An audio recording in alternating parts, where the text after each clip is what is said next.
The Irish government has raised the country's 12.5% corporate tax rate after crumpling under foreign pressure in what will go down as one of the most humiliating and shameful defeats in modern Irish history. This is Ben Scallan and you're watching Gript Media. So ladies and gentlemen, here we are. Our government has officially voted to raise the country's famous 12.5% corporate tax rate to 15% due to international pressure from the OECD. This may come as a shock to anyone who read Finance Minister Paschal Donohoe's statement in mid-July of this year when he said that he was, quote, committed to retaining the country's low tax rate. I guess the joke's on anyone who actually believed the Fine Gael minister and took him at his word.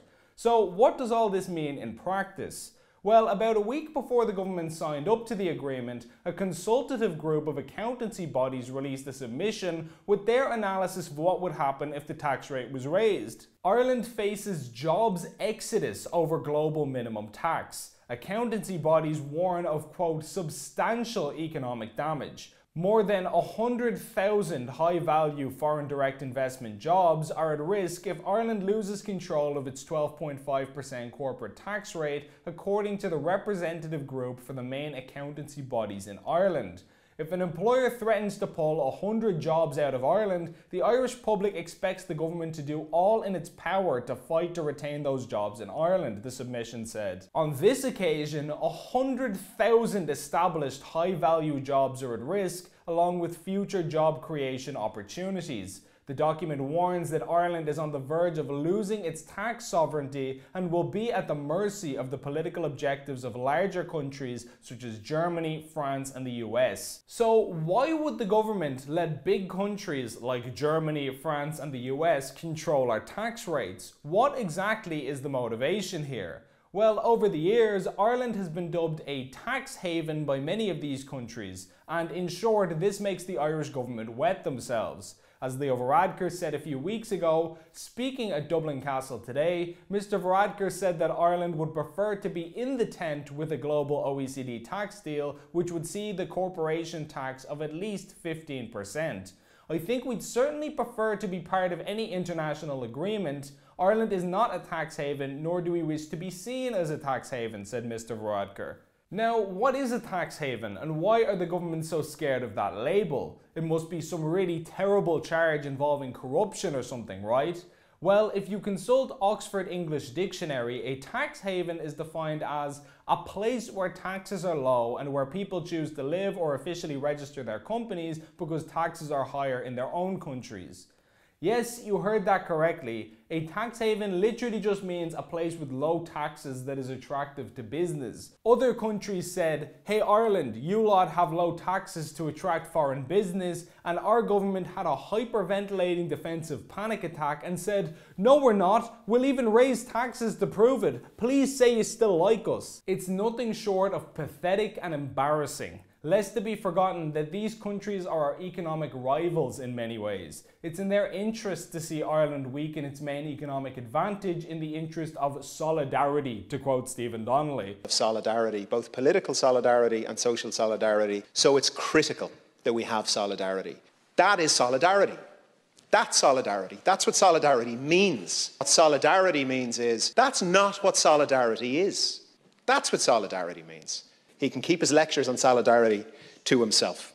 Sure, we're friendly with our European and American pals, and long may that continue. We can and should have a working relationship with other nations, obviously. But every foreign company that sets up shop in Ireland is one that didn't set up in any of these other larger countries, and that's a fact which they clearly resent. It's no secret that other nations have wanted to even the playing field in this area for a long time. Not by lowering tax rates themselves and competing with us fairly, mind you, but by making us tax companies the same way they do, thus making our economy just as unattractive.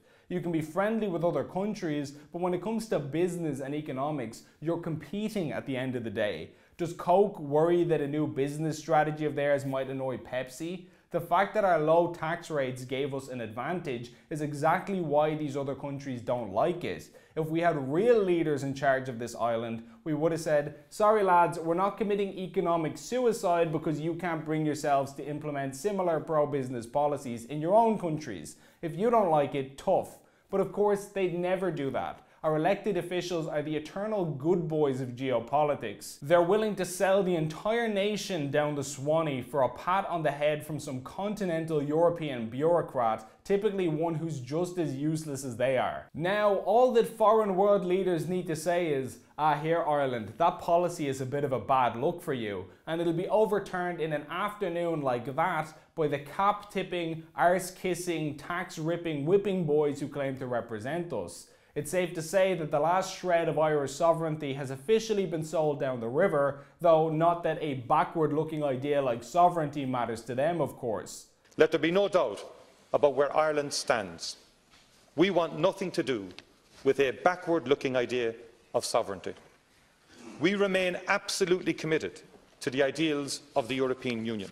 And what of their former promises? Fine Gael, Fianna Fáil and the Greens, like many parties in Ireland, use the website whichcandidate.ie, which is operated by the University of Limerick. This website allows parties and candidates to enter their policy positions on various issues, thus helping voters to discover which candidate or party most aligns with their own values so they can decide who to vote for. At the 2020 general election last February, under the question, should corporation taxes be increased or decreased, both Fine Gael and Fianna Fáil answered that the rate should, quote, stay the same. Fine Gael even included a brief explanation of their stance. Fine Gael is committed to the 12.5% corporation tax rate and the retention of national sovereignty over taxation policy. We will continue to engage constructively on international tax reform while critically analysing proposals that may not be in Ireland's long-term interests. Additionally, Fine Gael's 2020 election manifesto references Ireland's corporation tax roadmap, which states,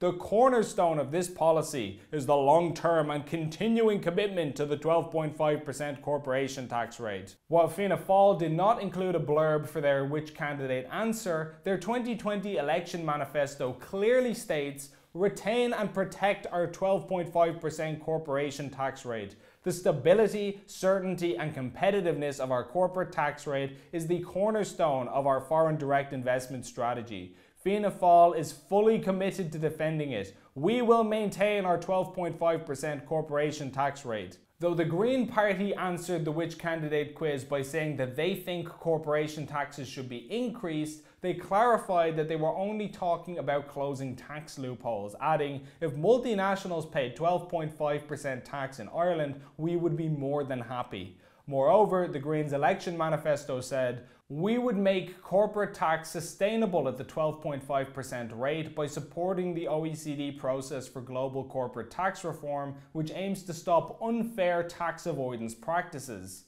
So they have all totally and utterly reversed their stance on this issue in the space of about 20 months. The election was only last February and they were there assuring voters of how committed they were to the 12.5% rate. And then as soon as they get elected, what happens? They launch it out the window like an empty Capri Sun. This is despite 3 out of 4 Irish people saying that they oppose the new policy and they want to keep the old one, flying in the face of what the people want and their own election promises. So with that said, the opposition are probably nailing them to the wall over this, right? Pierce Doherty, who is Sinn Féin's finance spokesman, loves to shout at Leo in the Dáil every 5 minutes over housing and insurance and what have you not got. And this is his area of finance. So surely Sinn Féin are taking the government to the cleaners, right?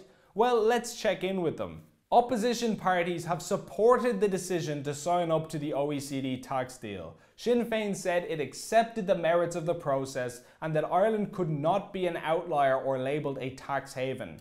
Sinn Féin agrees with the government decision, saying Ireland cannot be an outlier. But the focus now must be on resolving other issues.